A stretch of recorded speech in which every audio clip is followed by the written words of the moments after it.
Something felt off before I even saw the problem. The kind of quiet shift where your body slows down, but your head's still catching up.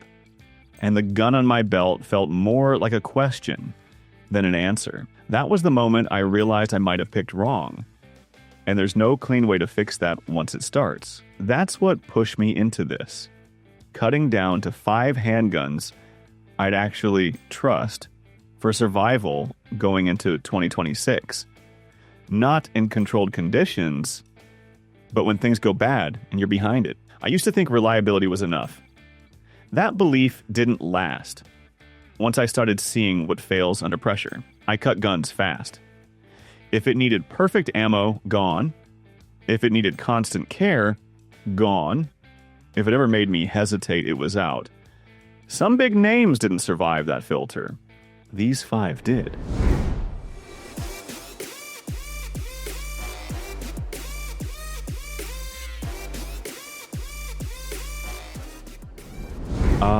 The weight hit me first. That SIG P226 was already dragging on my belt before anything even happened.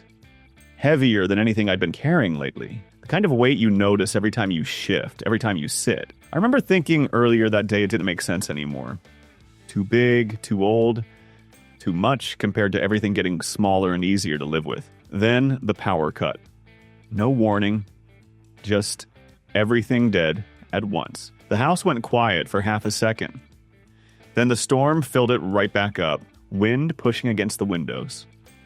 Something loose outside, knocking in a slow, uneven rhythm. I was standing near the hallway. Phone light in my hand, trying to stretch it far enough to see both the front door and the side window at the same time. It wasn't enough. That's when I heard it. Something along the porch line, not loud, but wrong. My grip tightened without thinking. And that weight I'd been annoyed with all day stopped feeling like a problem. The P226 sat heavy and steady, like it wasn't going anywhere. Like it could handle whatever I couldn't see yet. I still didn't like how much it pulled on me. I just didn't want anything lighter in that moment. But what came after this went the other direction. I was at a gas station just outside town when things started feeling wrong. Late night. Almost empty. I only stopped for fuel. The only gun I had on me was the Hellcat Pro because it's the one that stays on my belt when I'm running errands. 15 rounds of 9mm. Nothing tactical. Just what I carry when I don't plan on needing anything. A truck pulled in slow and parked a little too close. The driver didn't get out right away. He just sat there with the engine running. I finished pumping and walked back to my truck. Halfway there, I realized I had no spare mag and no way to get back to the house if this turned into something. The only thing I had was the compact gun already on me. I kept my hand near it the whole time I got in and locked the doors. The truck eventually left. Nothing escalated. But for a few long seconds, that small pistol was the entire plan. I sat in the truck longer than I needed to. 15 rounds of the most common ammo in the country. Light enough that I actually had it with me. Serious enough that I didn't feel empty-handed, and still small enough that I knew I'd carry it again the next day. Early this year, after one of those Texas storms that turns a normal road into soup, I had the FN509 Tactical riding in a range bag on the floorboard of my truck. The bag was jammed under the seat when I reached for it. Mud everywhere. Floorboard slick. My sleeve soaked and sticking to my arm. Water running straight into my palm before I even touched the gun. The FN was buried sideways in that bag like it had already taken a beating. And I remember thinking, this is where guns lie to you. Not on a clean bench. Not when everything's easy. Right here. I dragged it out rough. Grip slipping, jacket catching. Nothing lining up clean. I've been racking it, felt off. Not broken. Just enough resistance to mess with your head. And I stopped. Just for a second, staring at it like, don't you dare fall apart right now. That moment hits harder when your hands are wet and your brain's already behind. It didn't feel smooth. Didn't feel nice. Just a chunk of metal that either works or leaves you stuck. It didn't fix anything. Didn't make it easier, but when everything around me went to hell, it didn't. It's still bulky, still a pain when you're moving fast. I didn't trust it. I just didn't have to fight it too. What came after this had nothing to do with toughness anymore. Last month, I had one bag in the truck and that gut feeling that says, don't go home first. Traffic was backing up, phones cutting in and out, and people starting to act just off enough to notice. Not chaos, just unstable. Then I hit that shoulder stop. 2 vehicles angled wrong. One guy waving cars through. Another walking too close to windows, slow. Looking inside like he was shopping. Everything stacked at once. Where do I go? How long does this hold? What if this locks up? And in the middle of that, I wasn't thinking about shooting. I was thinking, I know what's in the bag. Glock 19 Gen 5. I know those mags. I know how many. I know I can find more. If something breaks, I'm not stuck. Parts, holsters, ammo, everywhere. Nothing around it becomes the problem because when things slip, it's never just one thing. It's everything. Yeah, it's boring. Always has been. No pride in it. Just familiar. But when that guy stepped closer and my mouth went dry, familiar stopped feeling boring. It felt like time I didn't have to waste. And I don't like how much that matters. Because the next one isn't about systems. It's the one you already have on you when this starts.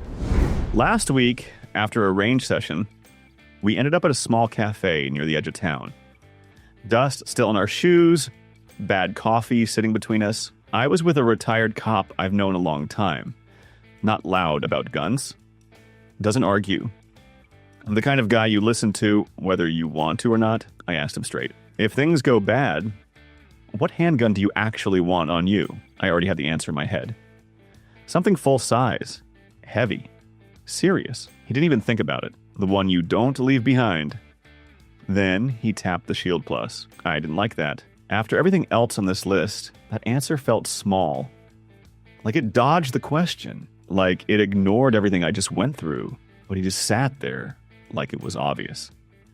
Said the gun that mattered was never the one laid out clean on a table.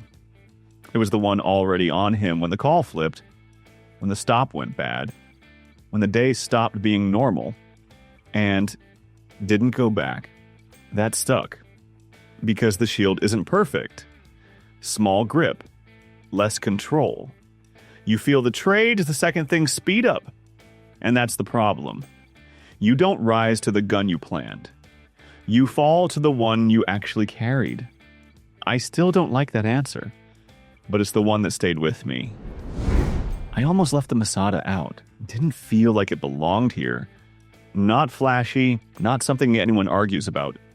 Honestly, it's the kind of gun you forget is even in the room. That changed the day I was throwing a bag together fast. No time to overthink it. Space tight. Already had too much gear stacked up, and I just needed something else in there that wasn't going to complicate things. The Masada was sitting on the shelf, loaded, nothing special about it. I grabbed it without giving it much respect. That was the whole decision. Not because it was the best option, because it was there. And later on, that started to make more sense than I wanted it to. No drama, no standout moment. It didn't impress me.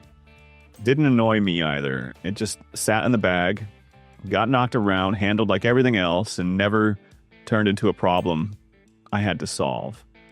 That's it. It didn't demand attention, didn't ask for anything extra, and when options start getting limited, and that kind of nothing starts carrying weight, it's not the gun I'd pick first, but it's the one that made me realize something I didn't like. You don't always get your best option. Sometimes you just get what's ready, and that has to be enough.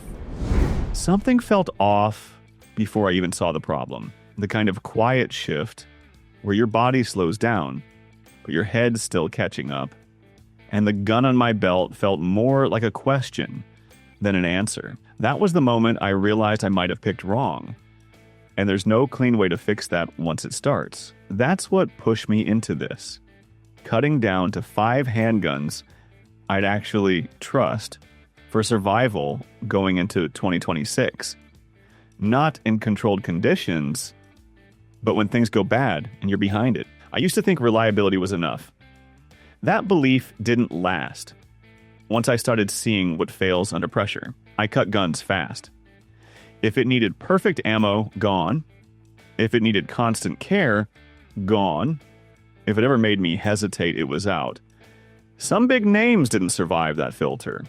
These 5 did.